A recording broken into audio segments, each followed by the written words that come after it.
Welcome back, YouTubers, to another TNA Impact Wrestling review of us. With me, Mr. Parkin, and this guy sitting next to me, Terminator NJ. What's up? I really don't like you right now. I really don't. Where's Bray Wyatt? Jesus Christ. Subscribe above, like this video, comment any thoughts you have on this TNA Impact Wrestling edition. The go-home show to Bound for Glory down in the comment section below. And worthless mortals, you better contact us in the link in the box below. Yes, indeed. So I think it's fair to say that Bound for Glory right now, the card is looking okay. It's looking pretty solid. Some may say it's looking quite good. But they did need to really try and hammer this show home down, in my opinion, because you had a lot of feuds on the show that kind of weren't really hyped up enough, and there was like, some of the matches really just weren't feeling, were you, in this card? The thing about TNA is that they know they've got a big pay-per-view coming up this Sunday, and the last few weeks they've not really made the whole pay-per-view feel important, apart from the big match that obviously they've been building up to. I think that's really disappointing. Yeah, I mean, they started off the show by showcasing the video packages of the three big storylines. I mean, those are the three. You're trying to showcase the three bigger matches, kind of like WWE did with WrestleMania. So that was a nice little video package, kind of summarizing all the big three storylines they've got: the Aces and Eights, Storm and Rude, and Aries and Hardy. I thought that was a nice way to sort of kick off this Bound for Glory go-home show. I guess you didn't then. Not really, because they're trying to cram as much as they can into one show when they had many weeks to do what they've done in this show. We open up the show officially with a match. Kind of refreshing to see a wrestling company open with a match. James Storm versus Austin Aries. Champion opening the show. Would you tolerate that, Terminator NJ? The World Heavyweight Champion of TNA opening the show off and not really being the focus of the main event segment of the show? As much as they do want this show to have a good kick-off, and the two they've got right here are two great athletes doing this, but the thing is, with the show being leading up to the important part of the show, this could have been done a lot higher up in the card. Yeah, I mean, the match itself was pretty good. I mean, you expect that between Storm and Aries. It was a nice, fast-paced way to open the show, but I just wonder about Austin Aries opening the show when he's going to be main eventing Bound for Glory. We'd see him later on in the main event. Bobby Roode attacks James Storm while the referee's back is turned to allow Austin Aries to get the victory. A strong opening segment, but you could argue, should Austin Aries have been in there, or should this have been main event? I don't know. I'm not going to try and nitpick it too much. I'm just bringing up the point. And the thing you wanted to look at this match is that Aries has gone against another one of the big names in TNA and beat him, even if it was through a distraction, which Aries did not mind whatsoever. He went straight for the pin afterwards. He's taken the Terminator NJ playbook of let's turn heel, isn't he? Hogan and Sting addressed your boys, the Aces and Eights, this week, and things are about to get serious until Kaz and Daniels comes out. What do you think of Kaz and Daniels coming out when they're trying to address your boys? What's going on there? Kaz and Daniels thinking they could be in the same area or same level as the Aces and Eights. Yeah, they're basically going on about how Hogan and Sting have picked an unreliable person in Bully Ray. Seems like Kaz and Daniels are trying to weasel out of their tag title match of the pay-per-view by getting Hogan to put Angle in Bully Ray's spot. But you get Bully Ray coming out saying that it is going to be a fight, and he is the toughest SOB in TNA, so he is definitely the right pick for this. Do you think Bully Ray is the right pick to go against you guys? The first thing I noticed about this is that Bully Ray, someone who was playing a strong heel in TNA, is deciding to join forces with Sting and try and take us down. Well, at the pay-per-view, you'll see what's going to be the outcome of that. Indeed, we will. And the main event of the evening is announced. Well, the main event was announced by Hogan, but it was the hour main event as Kaz and Daniels versus Bully Ray and Sting. They're going to test that partnership, and yeah, so that was an interesting segment, I guess you could say, the least to hype up the hour main event of the show, I guess. They've got the important, I guess, the opener, this as the hour main event, and the main event itself makes more sense, but Aries in the hour main event, the Ace and Eights getting the more important part of the show, and then the main event. Yeah, Hernandez then has a match against AJ Styles. AJ Styles isn't coming out with kind of because they had that bit of a spat earlier on in the night. This was kind of an upset, really, wasn't it? You had Hernandez getting the win over AJ Styles, which I would consider an upset win, and especially in a clean way.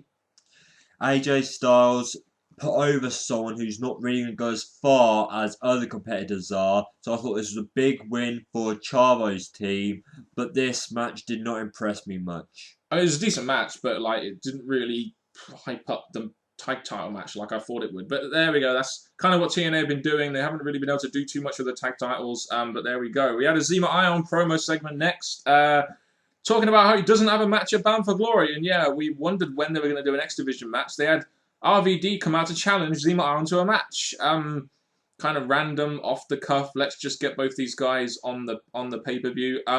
Is it for the X Division title? Is it just a singles match? Does RVD qualify to go after the X Division title? I thought this segment was rushed. No much real point to it apart from have the X Division actually happening on the big pay-per-view. And they've got Rob Van Dam to face Ions. What a great match this is going to be. I wonder if No Job Rob is going to do the job at Bound for Glory. Who really knows? In our main event of the evening, we had Sting and Bully Ray, the two guys that are going to be opposing your team, Terminator NJ, against the World Tag Team Champions of the world, Daniels and Kaz. I will say this.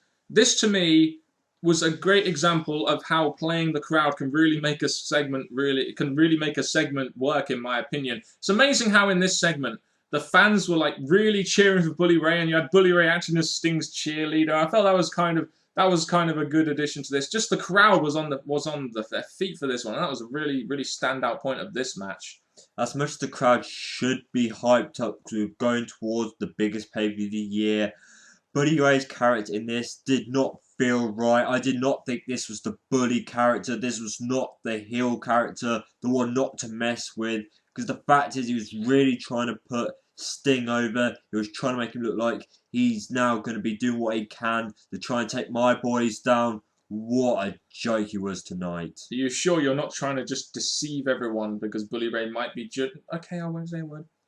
Sting took most of the beat down in this match, and Bully Ray and Sting pretty much protect each other. So they're trying to tease that Bully Ray is going to be with Sting while he may be turning and joining. I'm not going to say a word. And then you have this. Then you have the highlight of the night for me, apart from what happened in the main event, was when you had Sting telling Bully Ray to get the tables, and he did get the tables. And they put Daniels through a table. That was just a really entertaining part. Using an old gimmick, the crowd was on their feet. It was a fantastic atmosphere, which is why I really, really enjoyed this segment, which is essentially hyping up your match. A gimmick I really wanted to move away from. Bubba Ray, don't make me laugh. And the thing about this is the tag champs lost this match, got put through a table. They're not really looking strong going into the pay-per-view. All I'll say is that Bully Ray, don't let me down at the pay-per-view. Don't let you down at the pay-per-view. I'm not saying a word here, guys. So yeah, I mean, you could say the tag champs kind of got buried there, but I'm not going to try and nitpick this segment too much because I really enjoyed watching this segment for many reasons. Next, we had a couple of backstage segments. Jerry Ryan and Al Snow had a video package. I'm guessing with the slow build these guys have had, they didn't really need a segment on the Go Home show because it's been such a slow build, really. And then you had that backstage segment between Magnus and Joe talking about politics and stuff like that. And I really think this feud, which has had little or no build, really needed a promo segment or something on the show, in my opinion, because just having a backstage segment really has just made this feel like a unhyped match, which I really felt that this really shouldn't have been, because it is a big match just with no hype.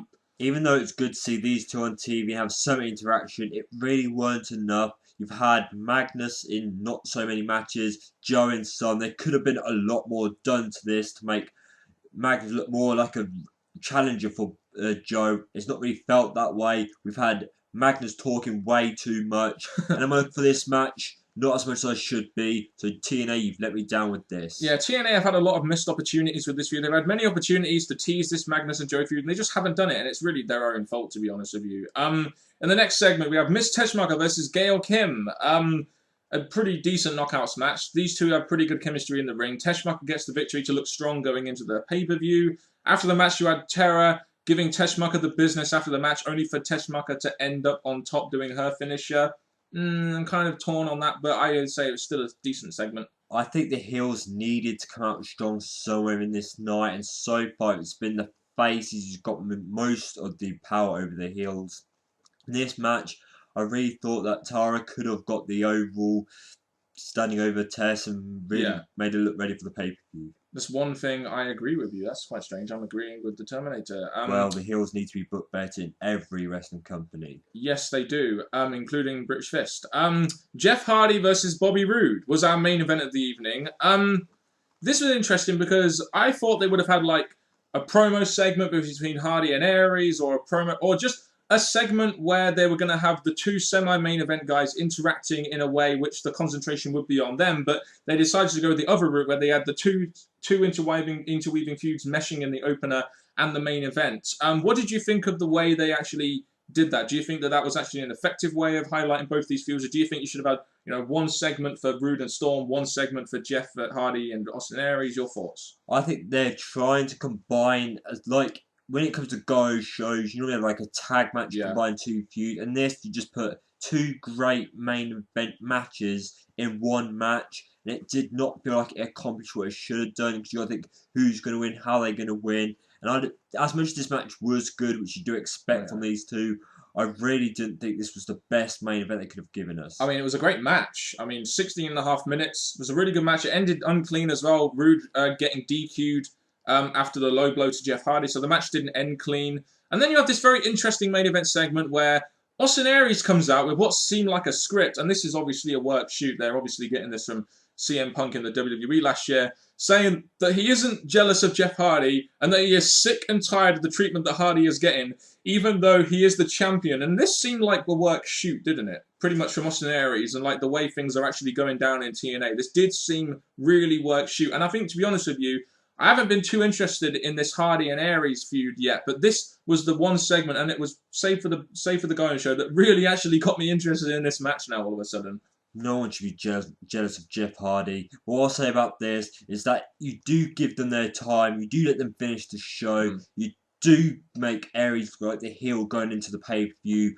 But the thing I was missing about this is that the Ace and Eight have targeted Jeff Hardy and they did not come out. So I don't know what my boys were thinking right there. But the pay-per-view will set the goals and take people down. Interesting review it's going to be on Sunday, guys. And then you get Aries. Aries gets booed, hits the blockbuster. You might as well call it that. The brainbuster on Jeff Hardy. It looks like Aries kind of turned heel in this segment, didn't it? Really going against the fans, and Hardy is way over, so it was perfect time to really turn Aries heel. Really going against Jeff Hardy. This should be a quick match. Yeah, I mean, what, in the main event of Bound for Glory? Just finishing it off. Aries will probably kick Jeff Hardy's ass and finish it. Okay, with any backup or any kind, or just on his own? He can do it on his own. Fair enough.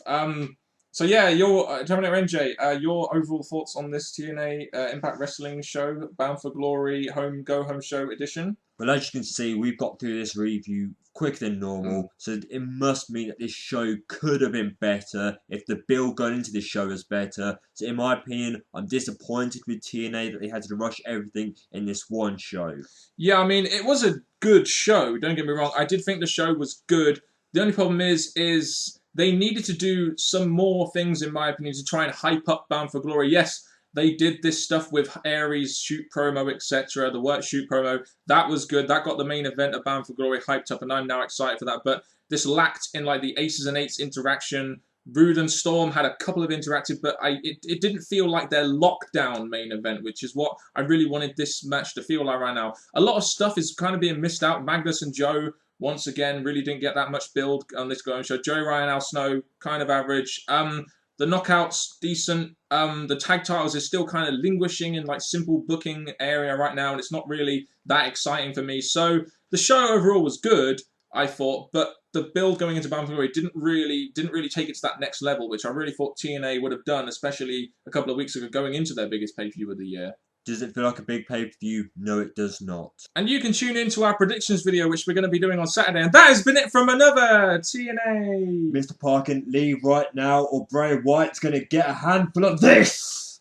Okay. Calm down. Hey. God. Take your spotlight, for God's sake. Now, YouTubers, at the pay-per-view, the Aces and Eights are going to do a hell lot more than they did on this show. So be prepared, because the big event, the big main event, is going to happen this Sunday. Beware, worthless mortals.